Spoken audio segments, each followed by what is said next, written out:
ang napakahabang gabi. Mahirap mahulog sa kamay ng kaaway, pero isang bagay itong dapat paghandaan hanggang kamatayan. Noon ay itinalaga ko na ang sarili sa isang direksyon, kamatayan. Isip kong anuman ang sabihin ko'y papatayin din naman ako. Dagdag pa'y mas maraming buhay ang malalagay sa panganib kapag ako ay nagsalita. Simula sa panununtok, sipa, karate, kuryente at yung pagbuhos ng tubig sa butas ng ilong ay natikman ko. Pagkatapos sa mapahirap ay niligawan naman ako para kumbinsihin makiisa sa kanila. Noong una, walang body contact. Magkatabi kaming apat sa mahabang upuan. Dahil nagkakasalungan kami sa pagsagot ay pinaghiwa-hiwalay kami. Dinala ako sa isang kwarto na air condition na sa aking paningin ay parang conference hall. Hindi ko kasi makita ang paligid dahil nakapiring ang aking mga mata. Inupo ako sa isang silya at saka tinanong. Papalit-palit ang mga nagtatanong sa akin, pakulit-ulit din ang kanilang pagtatanong. Ang pangalan kong ang tunay ay halos 30 beses nang tinanong gayong hawak naman nila ang aking mga ID. ID ko sa eskwelahan, ang aking voter's ID at ang yung ID na ginamit ko sa luma akong pinagtrabahuhan. Nagkasaan ako, saan nag-aaral, sino-sinong mga magulang, bakit ako napunta roon, ano ang laman ng mga dokumento at ng mga planong nandoon, mga kasama kong nahuli, ang mga nasa hukbo, kung ano-ano pa. Kung walang mabiga sa akin ay sa pamamaraang malumanay at may pananakot, ginamitan na ako ng body contact. Sa bawat tanong nila na sinasagot ko ng wala akong alam dyan. Hindi ko alam at hindi ko kilala ay dumadapo sa aking dibdib ang mga malalakas na suntok. Hindi ko naman alam kung sino ang sumusuntok dahil nakapiring ako. Isa naman ay napwisit sa akin. Pinagkakarate ang aking patok. Pinapakiramdaman ko na nga lang noon ang aking katawan eh. Kung may bali sa aking dibdib, kung may nalagot na ugat sa aking patok. Pinaglaruan din ako ng kaaway nang malamang tapos ako ng ROTC.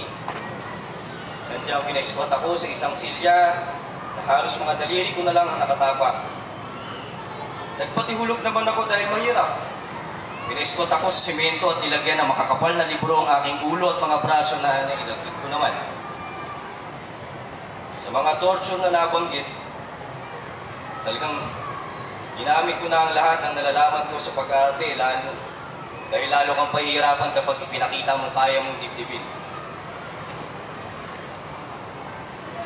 Pero sa kuryente at sa water cure ay hindi na ako naka-arte. Sa pagkatanda ko, 7 beses ang naging sesyon ng pagbubuhos ng tubig sa aking ilong. Inilipat ang gapos ko sa harap at pinusasan ako. Higa ako sa isang lamesa at nililaylay ang ulo ko sa may lababo. 4 na malalaking lalaki ang pumigil sa akin. 2 sa aking mga paa at yung isa ay sa aking mga kamay. Isa naman ipinipiga ang aking buwanga para hindi ako makapagwala. Pinasakan ng basahan ang aking bibig at dahan-dahang ibinubuhos ang tubig sa aking ilong.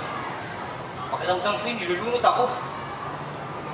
Hindi na ako makahinga. Parang binibiyak ng palakol ang aking ulo sa sakit. Lumabas lahat ng ugot ko.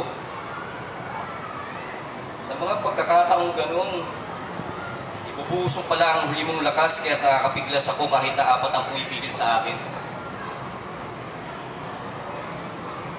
Pagkatapos ng bawat sesyon ay tinatanong ako. Pag wala akong nasasagot ay ulitin na naman ang torture. Sa pagkawala ko, iniumpog ko ang aking ulo sa lamesa kaya nagputok. Pinangahinga nila ako dahil lupaypay na raw ang katawan ko noon. Pinagpahinga ng may 1 oras at inuwanan sa isang bantay. Sari-saring senaryo at pangyayari ang biglang bumalik sa aking alaala na parang kidlat na nagdaan.